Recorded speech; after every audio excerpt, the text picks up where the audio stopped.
Wanita ini setiap kali bersin bisa melihat hantu. Hari ini setelah lelah bermain dengan anak laki-laki ini, dia duduk untuk beristirahat. Tiba-tiba bersin dan firasat buruk muncul. Dia merasa hantu ini mungkin berhubungan dengan anak laki-laki ini. Kembali ke rumah, saat baru ingin tidur, dia bersin lagi, merasa ketakutan mendekat.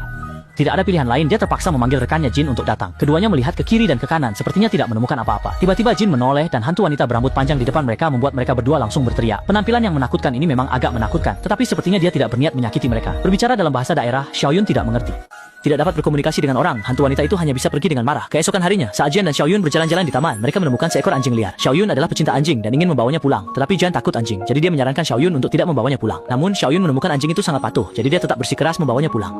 Ketika kembali ke rumah, Jian melihat Xiaoyun menghabiskan waktu seharian dengan anjing itu dan merasa cemburu. Saat Xiaoyun dan Jian keluar untuk jalan-jalan dengan anjing, mereka kembali melihat anak laki-laki itu bermain sendirian di taman. Xiaoyun mendekat untuk menyapa, tetapi anjing di tanah itu terus menggonggong ke arah anak laki-laki tersebut. Ternyata anjing ini juga bisa melihat hantu.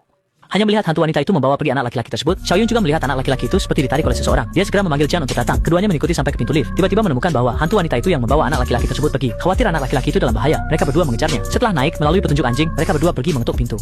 Pada saat itu, Nyonya rumah yang meja kembali, melihat ada orang mengetuk pintu rumahnya, merasa heran. Setelah mereka menjelaskan maksud kedatangan, Nyonya rumah segera membuka pintu, menemukan bahwa hantu wanita itu sudah tidak ada, hanya tersisa anak laki-laki di rumah. Anak laki-laki itu tampak sangat takut pada ibunya. Ternyata hantu wanita itu adalah pembantu yang sebelumnya dipekerjakan oleh Nyonya Liang. Chen menyatakan dirinya adalah seorang ahli pengusir hantu profesional dan mengatakan bahwa dia memiliki kemampuan untuk membujuk hantu wanita pergi, hanya mengenakan biaya 5.000 untuk pengusiran hantu, serta menjamin bahwa dia pasti bisa membujuk hantu pergi. Mendengar hal itu, Nyonya Liang merasa Chen hanyalah seorang penipu dan menyuruh mereka berdua segera pergi. Jika tidak pergi maka akan melapor ke polisi. Tidak ada pilihan lain, mereka berdua terpaksa pergi. Keesokan paginya, Xiaoyun baru saja membeli sebuah sandwich. Anak laki-laki bernama Tommy datang dan mengatakan bahwa dia sangat lapar. Xiaoyun pun memberikan sandwich itu kepadanya. Baru saja duduk, Xiaoyun melihat ada luka di tangan Tommy. Xiaoyun bertanya apa yang terjadi, tetapi Tommy tampak sulit untuk mengungkapkannya. Kedua orang itu segera mengantar Tommy pulang untuk memahami situasi, tetapi kali ini Nyonya Liang bersikap keras dan tidak ingin membiarkan mereka masuk ke rumah. Demi anak laki-laki itu, mereka terpaksa masuk dengan paksa. Setelah di dalam rumah, Jin menyatakan bahwa kali ini dia akan mengusir hantu secara gratis. Mendengar bahwa pengusiran hantu itu gratis, Nyonya Liang baru mengungkapkan kebenarannya. Setelah bercerai karena sibuk bekerja, Nyonya Liang tidak punya waktu untuk merawat Tommy, jadi dia mempekerjakan seorang pembantu wanita dari Indonesia. Namun, pembantu ini sering bertentangan dengannya dan sering berteriak pada Tommy. Suatu kali ketika saya pulang kerja, saya menemukan dia sedang memukul Tommy, jadi saya mencoba menghentikannya, tetapi dia malah menarik Tommy ke atap. Saya mengejarnya untuk membawa Tommy pulang. Ketika sampai di tepi atap, saat saya mencoba menarik Tommy, kecelakaan terjadi. Pembantu itu menginjak pipa besi, terpeleset, dan langsung jatuh meninggal. Saat Jin dan Xiaoyun sedang menganalisis hantu itu, tiba-tiba Tommy sepertinya ditarik paksa oleh hantu, dan mereka segera mengejarnya. Mengejar ke lorong, Xiaoyun menemukan bahwa itu adalah hantu wanita tersebut. Menarik Tommy menuju ke atap. Beberapa orang tiba di atap, menemukan Tommy kecil sedang duduk di tepi atap bersama hantu wanita itu. Karena hantu wanita itu orang Indonesia, Xiaoyun tidak mengerti apa yang dia katakan. Sementara Jin memanfaatkan saat dia lengah, langsung menarik Tommy. Kembali ke rumah Nyonya Liang untuk berterima kasih kepada Jen. Nyonya Liang memberinya sejumlah uang. Mereka berdua yang kelelahan kembali ke rumah, baru saja ingin bersantai. Tidak menyangka hantu wanita itu duduk di sebelah mereka. Setelah terkejut, mereka menemukan hantu wanita itu sedang menangis. Untuk memahami bahasa Indonesia, Jin membuka ponsel untuk menerjemahkan. Ternyata Tommy dipukul oleh ibunya setiap hari.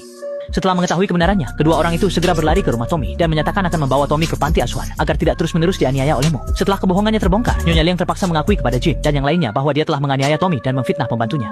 Ternyata setelah bercerai, sifat Buliang berubah drastis, ditambah tekanan kerja yang berlebihan, menyebabkan dia menderita penyakit mental intermiten. Kadang-kadang dia sendiri juga sangat menyesal telah menyebabkan kematian pembantunya. Dia juga mengakui bahwa pembantu yang dia pekerjakan adalah wanita yang sangat serius dalam bekerja. Hanya saja dia kadang-kadang tidak bisa mengendalikan emosinya, sering mencari masalah dengan pembantu tersebut, dan kadang-kadang bahkan memukulnya. Hari itu dia melihat saya memukul Tommy, lalu melindunginya, dan karena saya mengejar Tommy, mereka terpaksa lari ke atap. Setelah itu, pembantu tersebut mengalami kecelakaan.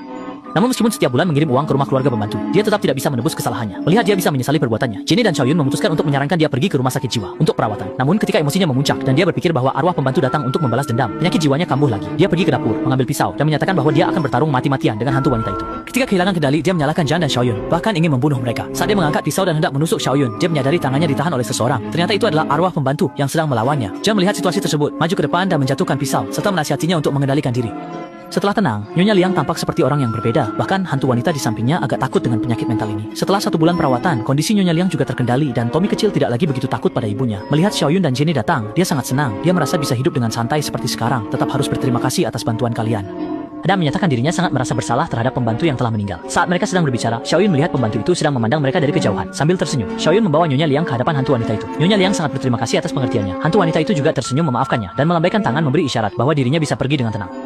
Setelah mengantar arwah pembantu, Xiaoyun yang kembali ke rumah menemukan anjing kesayangannya bertingkah aneh, bersin, dan membuatnya mendengar suara hantu. Apakah dia akan bertemu hantu yang lebih menakutkan selanjutnya?